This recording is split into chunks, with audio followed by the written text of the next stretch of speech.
Welcome to Digital Learning. Financial Accounting 1 ಅಲ್ಲಿ branch accounts invoice price problem ನ ಇವತ್ತು workout ಮಾಡೋಣ. Jyoti Laboratories Mumbai has a branch at Bangalore to which goods are invoiced to cost plus 25%. The branch makes a sales both for a cash and for a credit for the following particulars relating to the year 2020. Prepare Bangalore branch account. Jyothi laboratories ಅವ್ರ books ಅಲ್ಲಿ Bangalore branch account ನ prepare ಮಾಡಬೇಕು. ಏನೇನು information ಕೊಟ್ಟಿದ್ದಾರೆ first ನೋಡೋಣ. Opening balances ಕೊಟ್ಟಿದ್ದಾರೆ. ಅದಾದ್ಮೇಲೆ goods sent to branch, goods return by branch, cash sales, cash receive from returns, credit sales, goods return by customers, bad debts, expenses ಇದೆ. ಅದಾದ್ಮೇಲೆ ಕ್ಲೋಸಿಂಗ್ ಬ್ಯಾಲೆನ್ಸಸ್ ನ ಕೊಟ್ಟಿದ್ದಾರೆ. ಕ್ಲೋಸಿಂಗ್ ಬ್ಯಾಲೆನ್ಸ್ ಯಾವ್ದು ಕೊಟ್ಟಿದ್ದಾರೆ? ಸ್ಟಾಕ್ ಒಂದೇ ಕೊಟ್ಟಿದ್ದಾರೆ. ಸ್ಟಾಕ್ ಒಂದು ಕ್ಲೋಸಿಂಗ್ ಬ್ಯಾಲೆನ್ಸ್ ಇದೆ. ಪೆಟಿ ಎಕ್ಸ್ಪೆನ್ಸಸ್ ಕೊಟ್ಟಿದ್ದಾರೆ, ಡಿಪ್ರಿಸಿಯೇಷನ್ ಕೊಟ್ಟಿದ್ದಾರೆ. ಇಲ್ಲಿ ಇನ್ವಾಯ್ಸ್ ಪ್ರೈಸ್ ಪ್ರಾಬ್ಲಮ್ ಅಂತ ನಾವು ಹೇಗೆ ಐಡೆಂಟಿಫಿಕೇಶನ್ ಮಾಡಬಹುದು ಅಂದ್ರೆ, ಸ್ಟಾರ್ಟಿಂಗ್ ಕ್ವಶನ್ ಅಲ್ಲಿ ಕಾಸ್ಟ್ ಪ್ಲಸ್ 25% ಇದೆ. ಕಾಸ್ಟ್ ಪ್ಲಸ್ 25% ಅಂದಾಗ it is a invoice price problem. Invoice ಎಲ್ಲೆಲ್ಲಿ ಬರುತ್ತೆ ನಮ್ಗೆ? ಇನ್ವಾಯ್ಸ್ ನಮ್ಗೆ ಬರುವಂತದ್ದು opening stock, closing stock, goods sent and goods return. Starting ನಾವು ಓಪನಿಂಗ್ ಬ್ಯಾಲೆನ್ಸಸ್ ನ ಬರ್ಕೊಂಡು ಹೋಗೋಣ. Balance to balance brought down. So balance brought down ನಲ್ಲಿ ಯಾವ್ಯಾವ್ದು ಓಪನಿಂಗ್ ಬ್ಯಾಲೆನ್ಸ್ ಕೊಟ್ಟಿದ್ದಾರೆ ಅದನ್ನ ಎಂಟರ್ ಮಾಡ್ತಾ ಹೋಗೋಣ. 1/1/2020 ಕೊಟ್ಟಿದ್ದಾರೆ. ಓಪನಿಂಗ್ ಬ್ಯಾಲೆನ್ಸಸ್ ಅಸೆಟ್ ಆಗಿದ್ರೆ ಡೆಬಿಟ್ ಸೈಡ್ ಅಲ್ಲಿ ಬರುತ್ತೆ, ಲಯಬಿಲಿಟಿ ಆಗಿದ್ರೆ ಕ್ರೆಡಿಟ್ ಸೈಡ್ ಅಲ್ಲಿ ಬರುತ್ತೆ. Stock 1 lakh.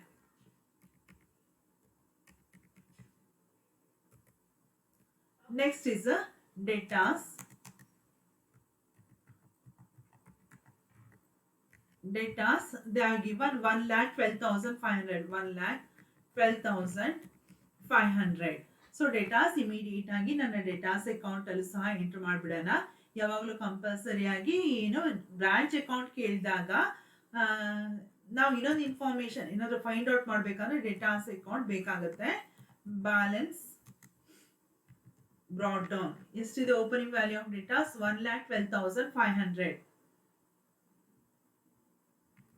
1,12,500. Opening balance of datas ನಮ್ಗೆ ಗೊತ್ತಿರಬೇಕು. ಅಸೆಟ್ ಯಾವಾಗ್ಲೂ ಡೆಬಿಟ್ ಬ್ಯಾಲೆನ್ಸ್ ತೋರಿಸುತ್ತೆ, ಲಯಬಿಲಿಟಿ ಕ್ರೆಡಿಟ್ ಬ್ಯಾಲೆನ್ಸ್ ತೋರಿಸುತ್ತೆ.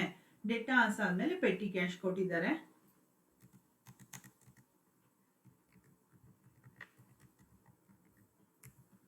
Petty cash. Petty cash is 2,500. Furniture.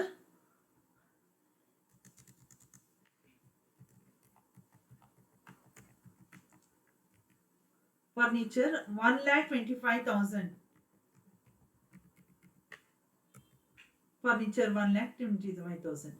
Prepaid insurance. Prepaid insurance ನಮ್ಗೆ ಏನಾಗಿರುತ್ತೆ? ಅಸೆಟ್ ಆಗಿರುತ್ತೆ. ಹಾಗಾಗಿ ಅದು ಡೆಬಿಟ್ ಬ್ಯಾಲೆನ್ಸ್ ತೋರಿಸುತ್ತೆ. Prepaid insurance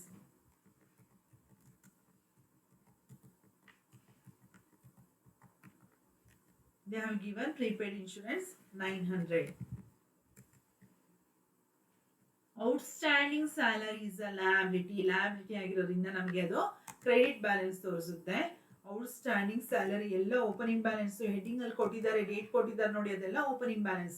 outstanding salary.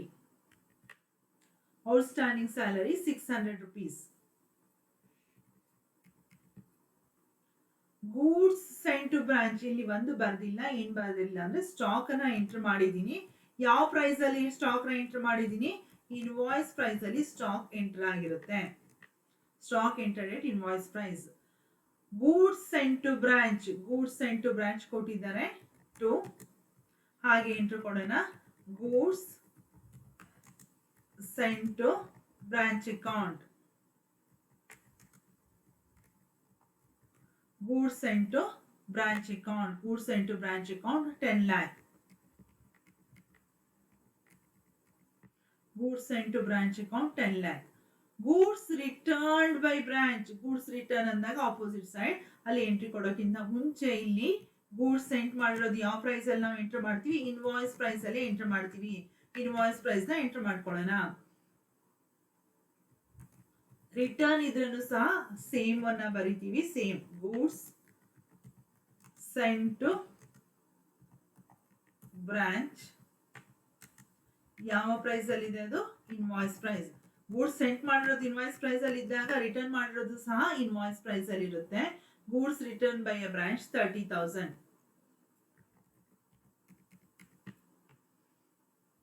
Cash sales ಕೊಟ್ಟಿದ್ದಾರೆ. ಕ್ಯಾಶ್ ಸೇಲ್ಸ್ಗೆ ಎಂಟ್ರಿ ಇರೋದಿಲ್ಲ, ಡೈರೆಕ್ಟ್ ಆಗಿ ನಾವು ಬ್ಯಾಂಕ್ ಅಕೌಂಟ್ ಅಂತ ಬರೆದು ಕ್ಯಾಶ್ ಸೇಲ್ಸ್ ಆಗಿರೋ ದುಡ್ಡನ್ನ ಅವರಿಗೆ ರಿಟರ್ನ್ ಮಾಡ್ತೀವಿ, ರೆಮಿಟೆನ್ಸ್ ಮಾಡ್ತೀವಿ.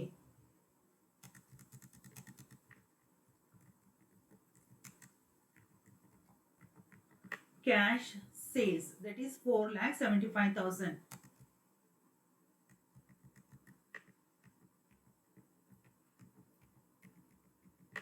$4,75,000. Cash received from debtors. Cash received from debtors. Cash received from debtors. 4,30,000. 4,30,000. ನೋಡಿ, ಕ್ಯಾಶ್ ಸೇಲ್ಸ್ಗೆ ಏನು ಎಂಟ್ರಿ, ಜರ್ನಲ್ ಎಂಟ್ರಿ ಹೇಳ್ಕೊಡ್ಬೇಕಂತ ಹೇಳ್ಕೊಟ್ಟಿದ್ದೀನಿ. ಲಾಸ್ಟ್ ಪ್ರಾಬ್ಲಮ್ ಅಲ್ಲೂ ಸಹ ಇದನ್ನ ವರ್ಕ್ಔಟ್ ಮಾಡಿದೀವಿ. ಕ್ಯಾಶ್ ಸೇಲ್ಸ್ ಮತ್ತೆ ಕ್ಯಾಶ್ ರಿಸೀವ್ ಫ್ರಮ್ ಡೇಟಾಸ್ ನ ನಾವಿಲ್ಲಿ ತಗೋತೀವಿ. ಇದನ್ನ ಟೋಟಲ್ ಮಾಡಿ ಔಟರ್ ಕಾಲಮ್ಗೆ ಎಂಟರ್ ಮಾಡೋಣ. ಸೊ ಜರ್ನಲ್ ಎಂಟ್ರಿ ಏನ್ ಬರುತ್ತೆ ಇಲ್ಲಿ, bank account data to branch account, bank account data to branch account for cash sales or cash received. Total ಆಗಿ ಇದು remittance to remittance from branch office ಎರಡನ್ನು add ಮಾಡ್ಕೊಂಡಾಗ 4,75,000, 4,30,000, 9,05,000.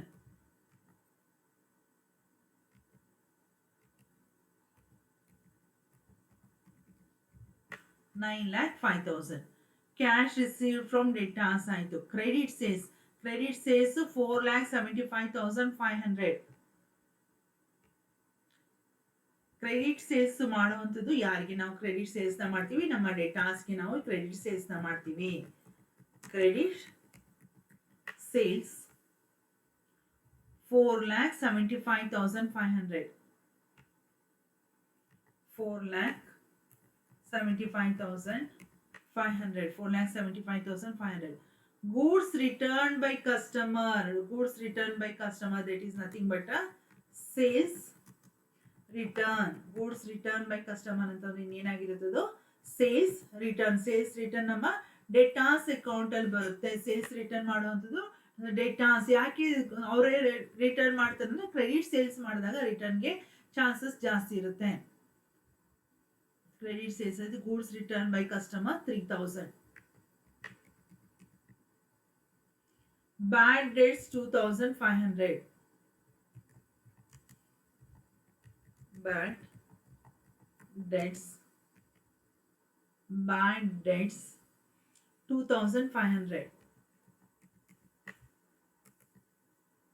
2,500. Expenses paid by head office. Head offices ಏನಾದ್ರು expenses pay ಮಾಡಿದ್ರೆ ಅದನ್ನ ಏನಂತ entry ಕೊಡ್ತೀವಿ, branch account data to bank account. Bank ಇಂದ ಅವರು ಎಕ್ಸ್ಪೆನ್ಸಸ್ ಅನ್ನ ಪೇ ಮಾಡ್ತಾರೆ. ಏನೇನು ಎಕ್ಸ್ಪೆನ್ಸಸ್ ಪೇ ಮಾಡ್ತಾರೆ ಅದನ್ನ ಇನ್ನರ್ ಕಾಲಮ್ ಅಲ್ಲಿ ನಾವು ಬರ್ಕೋಬಹುದು.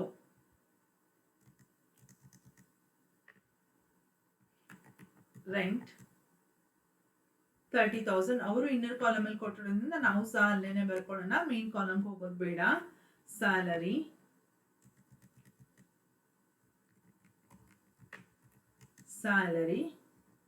ಅವ್ರು ಏನ್ ಕೊಟ್ಟಿದ್ದಾರೆ ಅದನ್ನ ಬರ್ಕೋತೀನಿ. ಅಡ್ಜಸ್ಟ್ಮೆಂಟ್ ಆಮೇಲೆ ಬರ್ತೀನಿ. 33,000 ಅಡ್ಜಸ್ಟ್ಮೆಂಟ್ ಬರುತ್ತೆ. ಆ ತರ ಮಂತ್ ಕೊಟ್ಟಾಗ ಆ ಅಡ್ಜಸ್ಟ್ಮೆಂಟ್ಗೆ ಆಮೇಲೆ ಬರೋಣ.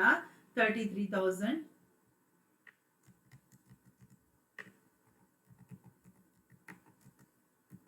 Office expenses 10,000.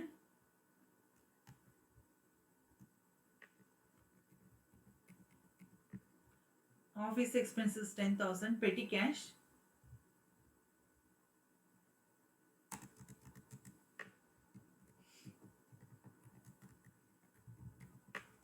petty cash 4,000,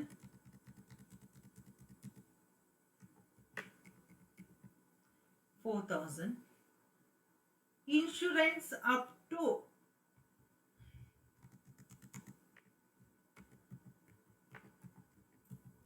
ಇಲ್ಲಿ ಡೇಟ್ ಬರೆಯೋದಿಲ್ಲ, ಇಲ್ಲಿ ಮಂತ್ ಬರೆದು ಬಿಡ್ತೀನಿ. ಇನ್ಶೂರೆನ್ಸ್ ಅಪ್ ಟು ಇಲ್ಲಿ 1/4 ಅಂತ ಕೊಟ್ಟಿದ್ದಾರೆ. ನಮ್ದು ಎಲ್ಲಿ ಎಂಡ್ ಆಗುತ್ತೆ ನೋಡೋಣ. ಇಲ್ಲಿ ನಮ್ಮ ಸ್ಟಾರ್ಟಿಂಗ್ ಆಗೋ ಡೇಟು 1st ಜನವರಿ. 1st ಜನವರಿ ಅಂದ್ರೆ ಮಂತ್ ಇಯರ್ ಎಂಡ್ ಆಗ್ಬೇಕಾಗಿರೋದು 31st ಡಿಸೆಂಬರ್. ಡಿಸೆಂಬರ್ ಇಂದ 3 ಮಂತ್ಸ್ ಎಕ್ಸ್ಟ್ರಾ ಇದೆ, ಅಂದ್ರೆ 12, 13, 14, 15 ಟೋಟಲ್ ಎಷ್ಟು ಮಂತ್ಸ್ ಆಯ್ತು? 15 ಮಂತ್ಸ್ ಆಯ್ತು. ಇನ್ನೊಂದ್ಸತಿ ಹೇಳ್ತೀನಿ ನೋಡಿ. ಇಯರ್ ಎಂಡ್ ಆಗ್ತಾ ಇರೋದು 31st ಡಿಸೆಂಬರ್, ಆದ್ರೆ ಇಲ್ಲಿ ಕೊಟ್ಟಿರೋ ಡೇಟ್ ಅವರು 1/4 ಅಂತ ಕೊಟ್ಟಿದ್ದಾರೆ. ಡಿಸೆಂಬರ್ಗೆ ಎಂಡ್ ಆಗ್ಬೇಕಿತ್ತು. ಹಾಗಾದ್ರೆ ಎಕ್ಸ್ಟ್ರಾ ಇರೋದು ಜನವರಿ, ಫೆಬ್ರವರಿ, ಮಾರ್ಚ್. 3 ಮಂತ್ಸ್ ಎಕ್ಸ್ಟ್ರಾ ಇದೆ. 1 ಇಯರ್ ಅಲ್ಲಿ 12 months, 12 months plus 3 months, 15 months ಆಯ್ತು. ಇನ್ಶೂರೆನ್ಸ್ ಎಷ್ಟು ಮಂತ್ಸ್ ಇದೆ? 15 ಮಂತ್ಸ್. 15 ಅಂತ ಬರಲು ಗೊತ್ತಾಗದೆ ಇರಬಹುದು. 15 ಮಂತ್ಸ್ ಅವ್ರು ಇನ್ಶೂರೆನ್ಸ್ ಪೇ ಮಾಡ್ತಾ ಇರೋದು ಡೇಟ್ ಕೊಟ್ಟಿದ್ದಾರೆ. ನಾನು ಇಲ್ಲಿ ಅದನ್ನ ಸಿಂಪ್ಲಿಫೈ ಮಾಡ್ಕೊಂಡೆ. 11 ಮಂತ್ಸ್.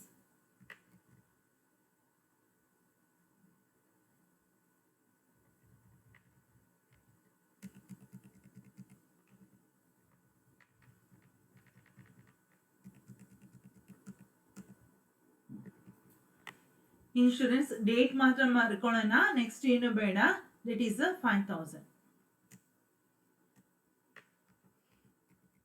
ಡೇಟ್ ಕೊಟ್ಟಿರೋದ್ರಿಂದ ಇಂಪಾರ್ಟೆಂಟ್. ಟೋಟಲ್ ಸಹ ಅವರೇ ಕೊಟ್ಟಿದ್ದಾರೆ. ಎಷ್ಟು ಟೋಟಲ್ ಆಗಿದೆ ಅಂತ ಆ ಟೋಟಲ್ ಬರ್ಕೋತಾ ಇದ್ದೀನಿ. 82,000. ಬ್ಯಾಲೆನ್ಸಸ್ ಆಸ್ ಆನ್ ಅಂತ ಕೊಟ್ಟಿದ್ದಾರೆ. ಕ್ಲೋಸಿಂಗ್ ಸ್ಟಾಕ್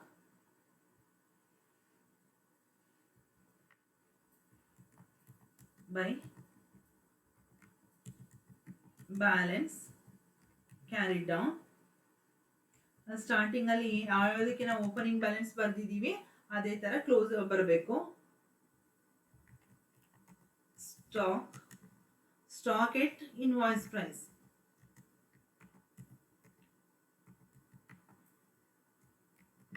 ಸ್ಟಾಕ್ ಎಟ್ ಇನ್ವಾಯ್ಸ್ ಪ್ರೈಸ್ 1,50,000. 1,50,000. ಪೆಟಿ ಎಕ್ಸ್ಪೆನ್ಸಸ್ ಕೊಟ್ಟಿದ್ದಾರೆ. ಪೆಟಿ ಎಕ್ಸ್ಪೆನ್ಸಸ್ ಯಾವತ್ತು ನಾವು ತಗೋಬಾರ್ದು ಅಂತಂದ್ರೆ ಪ್ರಾಫಿಟ್ ಅಂಡ್ ಲಾಸ್ ಅಕೌಂಟ್ ಅಲ್ಲಿ ಕನ್ಸಿಡರ್ ಮಾಡ್ತೀವಿ. ಬ್ರಾಂಚ್ ಅಕೌಂಟ್ ಅಲ್ಲಿ ಅದನ್ನ ನಾವು ಕನ್ಸಿಡರ್ ಮಾಡೋದಿಲ್ಲ. ಹಾಗಾದ್ರೆ ಅದಕ್ಕೆ ಏನ್ ಮಾಡ್ಬೇಕು ಅಂದ್ರೆ ಕ್ಯಾಲ್ಕುಲೇಷನ್ ಮಾಡ್ಬೇಕು. ಅದು ವರ್ಕಿಂಗ್ ನೋಟ್ ಅಲ್ಲಿ ಮಾಡೋಣ. ಡಿಪ್ರಿಸಿಯೇಷನ್ ಇಲ್ಲಿ ಮಾಡ್ಕೋಬಹುದು. ಪ್ರೊವೈಡ್ ಡಿಪ್ರಿಸಿಯೇಷನ್ ಆನ್ ಫರ್ನಿಚರ್ ಎಟ್ 10% ಅಂತ ಹೇಳಿದ್ದಾರೆ. ಅದಕ್ಕೂ ಸಹ ನಾವು ಬೇಕಾದ್ರೆ ಫರ್ನಿಚರ್ಗೆ ಡಿಪ್ರಿಸಿಯೇಷನ್ ಕ್ಯಾಲ್ಕುಲೇಟ್ ಮಾಡ್ಕೋಬಹುದು.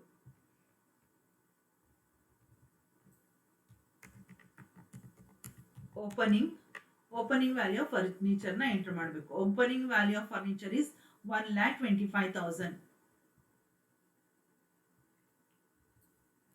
1,25,000. ಇದಕ್ಕೆ ನಾವು ಏನ್ ಮಾಡಬೇಕು? ಲೆಸ್ ಡಿಪ್ರಿಸಿಯೇಷನ್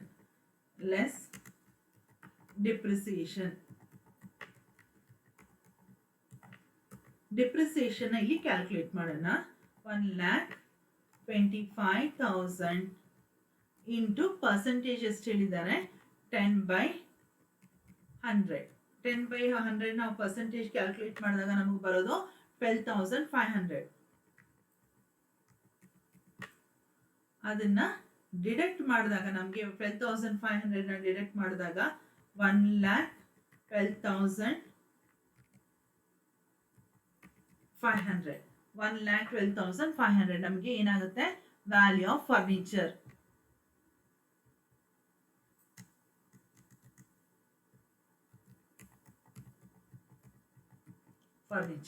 ನಾನು ಇಲ್ಲಿ ನೋಟ್ ನಂಬರ್ 4 ಅಂತ ಕೊಟ್ಬಿಟ್ಟಿದ್ದೀನಿ ಆಲ್ರೆಡಿ. ಹಾಗಾಗಿ ಅದನ್ನೇ ಬರ್ಕೋತೀನಿ. ನೀವು ಬೇಕಾದ್ರೆ ಆಮೇಲೆ ಚೇಂಜ್ ಮಾಡ್ಕೋಬಹುದು.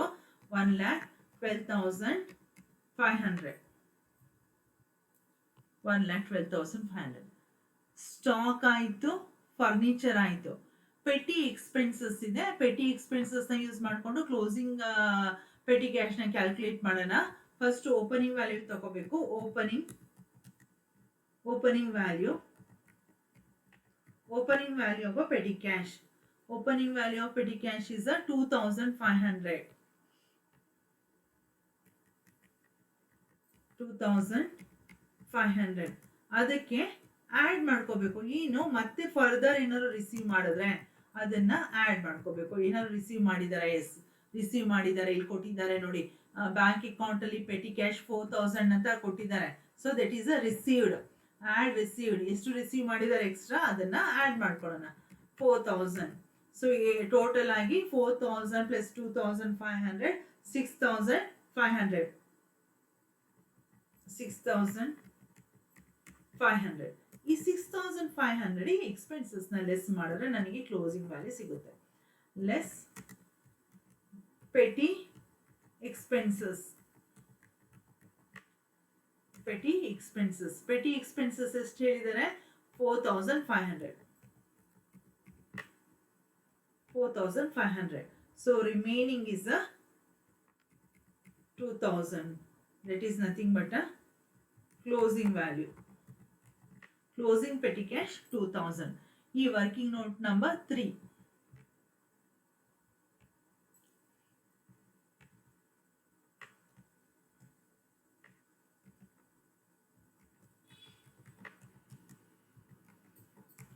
Petty cash note number 3 ಎಷ್ಟು ಕ್ಯಾಲ್ಕುಲೇಟ್ ಮಾಡಿದ್ವಿ ನಾವು? 2000 ಇಸ್ ಅ ಕ್ಯಾಲ್ಕುಲೇಟೆಡ್ ವ್ಯಾಲ್ಯೂ. ಇದೆಲ್ಲ ಕ್ಯಾಲ್ಕುಲೇಟ್ ಮಾಡಾದ್ಮೇಲೆ ಎಲ್ಲಾನು ಎಂಟ್ರ್ ಮಾಡಿದೀವಿ. ಇನ್ನು ವರ್ಕಿಂಗ್ ನೋಟ್ ತೋರಿಸ್ತಾ ಇದ್ದೀನಿ. Memorandum of debtors account close ಮಾಡಿದ್ರೆ ನನಗೆ ಏನಾದರೂ ಸಿಗ್ಬೋದಾ? ಸೇಲ್ಸ್ ರಿಟರ್ನ್ ಆಗಿದೆ. ಇಲ್ಲಿ ಒಂದು ಎಂಟರ್ ಮಾಡಿಲ್ಲ. ನಾವು ಏನು ಎಂಟರ್ ಮಾಡಿಲ್ಲ ಅಂದರೆ cash received from debtors 4,30,000. Cash received from Ritas 4,30,000 by cash received from debtors. Cash received from debtors already ಮೇಲೆ enter ಮಾಡಿದೀವಿ 4,30,000.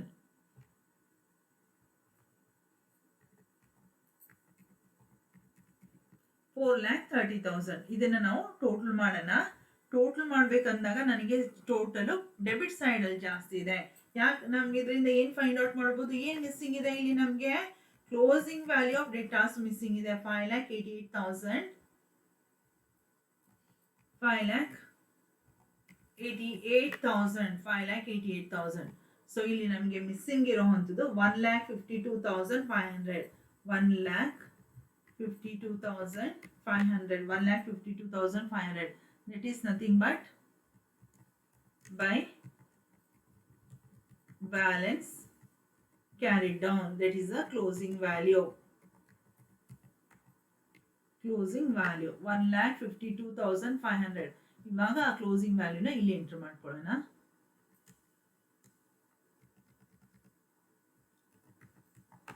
Debtors 1,52,500. 1,52,500. So memorandum of debtors account close ಆಯಿತು. ಇವಾಗ ಈ ಅಕೌಂಟ್ ಅಲ್ಲಿ ಲೋಡಿಂಗ್ ಹೋಗೋಕ್ಕಿಂತ ಮುಂಚೆ ಇಲ್ಲಿ ಮಂತ್ಸ್ಗೆ ವರ್ಕಿಂಗ್ ನೋಟ್ ಮಾಡಬೇಕು ಅಂತ ಹೇಳಿದ್ದೆ. ಅದನ್ನ ವರ್ಕಿಂಗ್ ನೋಟ್ ಮಾಡೋಣ.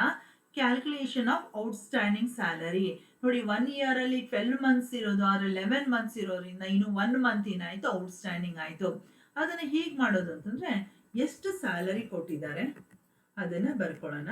33,000 ಡಿವೈಡೆಡ್ ಬೈ ಎಷ್ಟು ಮಂತ್ಸ್ ಪ್ರಾಬ್ಲಮ್ ಅಲ್ಲಿ ಇದೆ ಅದನ್ನ ಮಾಡೋಣ. So we will get 33,000 divided by 11, that is 3,000. ಎಷ್ಟು ಮಂತ್ಸ್ ಬ್ಯಾಲೆನ್ಸ್ ಇದೆ? 1 ಇಯರ್ ಅಲ್ಲಿ 12 ಮಂತ್ಸ್, 11 ಮಂತ್ಸ್ ಕೊಟ್ಟಿದ್ದಾರೆ. ಹಾಗಾದ್ರೆ ಇರೋದು ಬ್ಯಾಲೆನ್ಸ್ ಇರೋದು 1 ಮಂತ್, ದಟ್ ಈಸ್ 3,000 rupees. ಈ ಔಟ್ಸ್ಟ್ಯಾಂಡಿಂಗ್ ಸ್ಯಾಲರಿ ಎಲ್ಲಿ ತಗೋಬೇಕು ನೋಡಿ? ಓಪನಿಂಗ್ ಬ್ಯಾಲೆನ್ಸ್ ನ ಎಲ್ಲಿ ತೋರಿಸಿದ್ವಿ? Outstanding salary opening balance credit side ಅಲ್ಲಿ ಇದೆ. ಹಾಗಾದ್ರೆ ಇಲ್ಲಿ ಡೆಬಿಟ್ ಸೈಡ್ ಅಲ್ಲಿ ಟು ಔಟ್ಸ್ಟ್ಯಾಂಡಿಂಗ್ ಸ್ಯಾಲರಿ ಎಷ್ಟು ಕ್ಯಾಲ್ಕುಲೇಟ್ ಮಾಡಿದ್ವಿ? ಔಟ್ಸ್ಟ್ಯಾಂಡಿಂಗ್ ಸ್ಯಾಲರಿನ ನಾವು 3,000. ಯಾವ ನೋಟ್ ನಂಬರ್ ಅದು? Note number 1, 3,000. Same way prepaid insurance ನ ಕ್ಯಾಲ್ಕುಲೇಟ್ ಮಾಡೋಣ. ಪ್ರೀಪೇಡ್ ಇನ್ಶೂರೆನ್ಸ್ ಹೇಗೆ? ಪ್ರೀಪೇಡ್ ಇನ್ಶೂರೆನ್ಸ್ ಗೊತ್ತಾಗುತ್ತೆ. 12 ಮಂತ್ಸ್ ಪೇ ಮಾಡಬೇಕಿತ್ತು, ಆದ್ರೆ ಜಾಸ್ತಿ ಪೇ ಮಾಡಿಬಿಟ್ಟಿದೀವಿ, 15 ಮಂತ್ಸ್ ಪೇ ಮಾಡಿದೀವಿ, ಹಾಗಾಗಿ ಅದು ಪ್ರೀಪೇಡ್ ಆಯ್ತು. ಪ್ರೀಪೇಯ್ಡ್ ಇನ್ಶೂರೆನ್ಸ್ ಎಷ್ಟಿದೆ ಅದನ್ನ ಬರ್ಕೊಳ್ಳೋಣ. 5000 ಡಿವೈಡೆಡ್ ಬೈ ಎಷ್ಟು ಮಂತ್ಸ್ ಅವ್ರು ಕೊಟ್ಟಿದ್ದಾರೆ ಆ 15 ಮಂತ್ಸ್ ಇಂದ ಡಿವೈಡ್ ಮಾಡೋಣ. ಡಿವೈಡ್ ಮಾಡಿದಾಗ ನಮಗೆ 333.33 ಬರುತ್ತೆ. ಎಷ್ಟು ಮಂತ್ಸ್ ನಾವು ಎಕ್ಸ್ಟ್ರಾ ಮಾಡಿದ್ದಾರೆ? 12 ಮಂತ್ಸ್ ಇಂದ 12, 13, 14, 15 ಒಟ್ಟು ಎಕ್ಸ್ಟ್ರಾ ಪೇ ಮಾಡಿರೋದು 3 ಮಂತ್ಸ್ಗೆ. 3 ಮಂತ್ಸ್ ಮಾಡಿದಾಗ ನಮಗೆ 999.99 ಬರುತ್ತೆ. ಅದರಿಂದ ನಾನು ಅದನ್ನ ರೌಂಡ್ ಅಮೌಂಟ್ ಆಗಿ ತಗೋತೀನಿ. That is 1000. 333.33 ಮಾಡಿದಾಗ 999 ಬರುತ್ತೆ. ಅದನ್ನ ರೌಂಡ್ ಅಮೌಂಟ್ ಮಾಡ್ಕೊಂಡಾಗ 1000. ಪ್ರೀಪೇಯ್ಡ್ ಇನ್ಶೂರೆನ್ಸ್ ನ ಮೊದಲು ಓಪನಿಂಗ್ ವ್ಯಾಲ್ಯೂ ಎಲ್ಲಿ ತಗೊಂಡಿದ್ವಿ ನಾವು? Prepaid insurance opening value debit ಅಲ್ಲಿ ಇತ್ತು. ಇವಾಗ ಕ್ಲೋಸಿಂಗ್ ವ್ಯಾಲ್ಯೂ ಎಲ್ಲಿ ಬರುತ್ತೆ? ನಮ್ದು ಕ್ರೆಡಿಟ್ ಅಲ್ಲಿ ಬರುತ್ತೆ.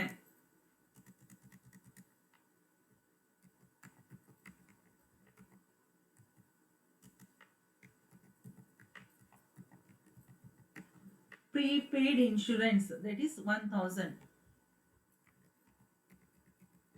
ಇಲ್ಲಿ ನೋಡೋಣ ಏನೇನಿದೆ. Stock, datas, petty cash, furniture, prepaid insurance. Stock, datas, furniture, petty cash, prepaid insurance. Outstanding salary ಯಾವುದಕ್ಕೆ ಓಪನಿಂಗ್ ಬ್ಯಾಲೆನ್ಸಸ್ ಇತ್ತು ಅದಕ್ಕೆಲ್ಲ ನಾನು ಕ್ಲೋಸಿಂಗ್ ಬ್ಯಾಲೆನ್ಸಸ್ ಸಹ ಎಂಟರ್ ಮಾಡ್ತಾ ಬಂದಿದ್ದೀನಿ. ಎಲ್ಲಾ ಪ್ರಾಬ್ಲಮ್ ವರ್ಕ್ಔಟ್ ಮಾಡಾದ್ಮೇಲೆ, ವರ್ಕಿಂಗ್ ನೋಟ್ ಮಾಡಾದ್ಮೇಲೆ ನಾವು ಲೋಡಿಂಗ್ ನ ಕ್ಯಾಲ್ಕುಲೇಟ್ ಮಾಡಬೇಕು.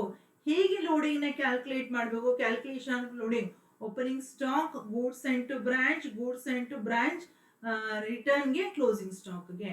ಸೊ ಲೋಡಿಂಗ್ ಎಲ್ಲದಕ್ಕೂ ಕ್ಯಾಲ್ಕುಲೇಟ್ ಮಾಡೋ ಹಾಗಿಲ್ಲ. ಎಲ್ಲಿ ಇನ್ವಾಯ್ಸ್ ಪ್ರೈಸ್ ಅಂತ ಕೊಟ್ಟಿರ್ತೀವಿ ಅಲ್ಲಿ ಮಾತ್ರ ಲೋಡಿಂಗ್ ಆಗಬೇಕು. ಸೊ ಇನ್ವಾಯ್ಸ್ ಪ್ರೈಸ್ ಎಲ್ಲೆಲ್ಲಿದೆ ನಮಗೆ ಅದಕ್ಕೆಲ್ಲ ಲೋಡಿಂಗ್ ಮಾಡಬೇಕು. ಹೇಗೆ ಲೋಡಿಂಗ್ ಮಾಡಬೇಕು? ಅಪೋಸಿಟ್ ಸೈಡ್ ಅಲ್ಲಿ ಎಂಟರ್ ಮಾಡ್ತಾ ಹೋಗ್ಬೇಕು.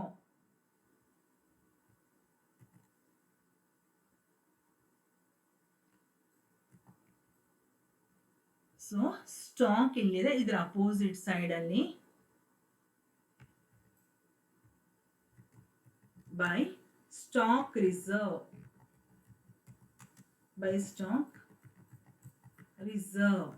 ಏನು ನಾವು ಮಾಡಬೇಕಾಗಿರೋದು? That is loading. ಇಲ್ಲಿ ನೆಕ್ಸ್ಟ್ ಕಾಲಮ್ ಅಲ್ಲಿ ನೋಡೋಣ ಎಷ್ಟು ಅಮೌಂಟ್ ಇದೆ ಸ್ಟಾಕ್ದು. 1 lakh ಇದೆ. ಎಷ್ಟು ಪರ್ಸೆಂಟೇಜ್ ಕೊಟ್ಟಿದ್ದಾರೆ ಕ್ವಶನ್ ಅಲ್ಲಿ? 25% ಕೊಟ್ಟಿದ್ದಾರೆ. ಕಾಸ್ಟ್ ಪ್ಲಸ್ ಅಂತ ಹೇಳಿದ್ದಾರೆ, divided by 125.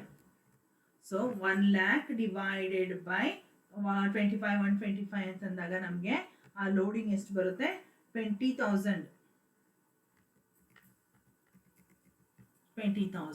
So opening stock ಆಯ್ತು. ಇವಾಗ ನೆಕ್ಸ್ಟ್ ಲೋಡಿಂಗ್ ಮಾಡಬೇಕಾಗಿರೋದು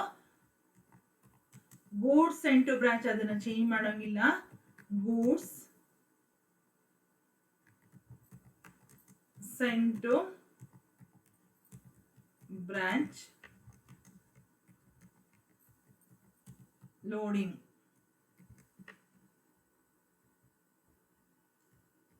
ಇತ್ತು. ಆ ಲೋಡಿಂಗ್ ತಗೊಳ್ಳೋಣ. ಗೂಡ್ಸ್ ಸೆಂಟ್ ಟು ಬ್ರಾಂಚ್ ಎಷ್ಟಿದೆ? 10 lakh into 25 divided by 125. 10 lakh divided by 25 divided by 125. So ಅದು ಮಾಡಿದಾಗ ನಮ್ಗೆ ಎಷ್ಟು ಬರುತ್ತೆ? It is 2 lakh. 2 lakh. ಇಲ್ಲಿ goods sent to branch credit side ಅಲ್ಲಿ ಇದೆ, ಅದರ ಅಪೋಸಿಟ್ ಸೈಡ್ ಅಲ್ಲಿ ಲೋಡಿಂಗ್ ನ ಮಾಡಬೇಕು.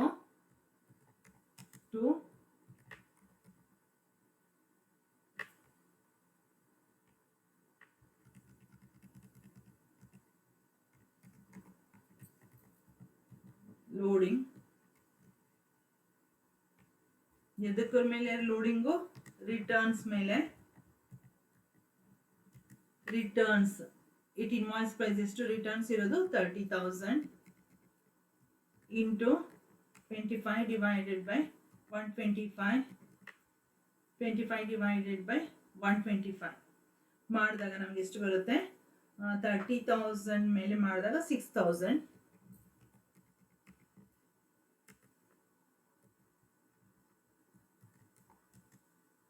ಟು ಸ್ಟಾಕ್ ರಿಸರ್ವ್, ಯಾವುದಕ್ಕೆ ಇಲ್ಲಿ ಕ್ಲೋಸಿಂಗ್ ಸ್ಟಾಕ್ ಇದೆಯಲ್ಲ ಅದಕ್ಕೆ. To stock reserve, that is nothing for what purpose, for loading purpose, loading ನ ಅನ್ಲೋಡ್ ಮಾಡೋ ಪರ್ಪಸ್ ಇಂದ ಅದಕ್ಕೆ ಅಪೋಸಿಟ್ ಸೈಡ್ ಅಲ್ಲಿ ಎಂಟ್ರಿ ಕೊಡ್ತಾ ಹೋಗ್ತೀವಿ. ಎಷ್ಟಿದೆ stock? 1,50,000. 25 divided by 125, that is 30,000. 30,000 ಎಲ್ಲ ಲೋಡಿಂಗ್ ಎಲ್ಲ ಕ್ಯಾಲ್ಕುಲೇಷನ್ ಮಾಡಾದ್ಮೇಲೆ ನಾವು ಫೈನಲ್ ಆಗಿ ಟೋಟಲ್ ಮಾಡಬೇಕು. ಸೊ ಲೋಡಿಂಗಿಗೆ ಎಲ್ಲಿ ಎಷ್ಟು ಇನ್ಫಾರ್ಮೇಶನ್ ಬಂದಿದೆ, ಇಲ್ಲಿ ಲೋಡಿಂಗ್ ಇದೆ. ಬೇಕಾದ್ರೆ ಅದನ್ನ ನಾವು ಹೈಲೈಟ್ ಮಾಡ್ಕೊಳ್ಳೋಣ ಯಾವುದು ಲೋಡಿಂಗ್ ಅಂತ.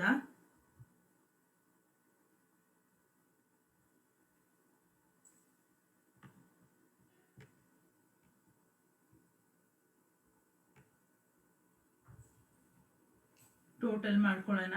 ಟೋಟಲ್ ಎಷ್ಟು ಬರುತ್ತೆ ನಮಗೆ? 15,73,600. 73,600.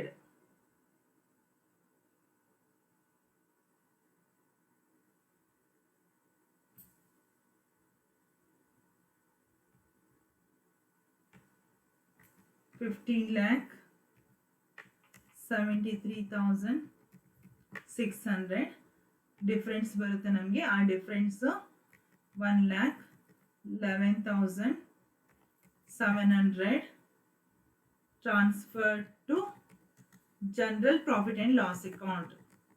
General profit and loss account.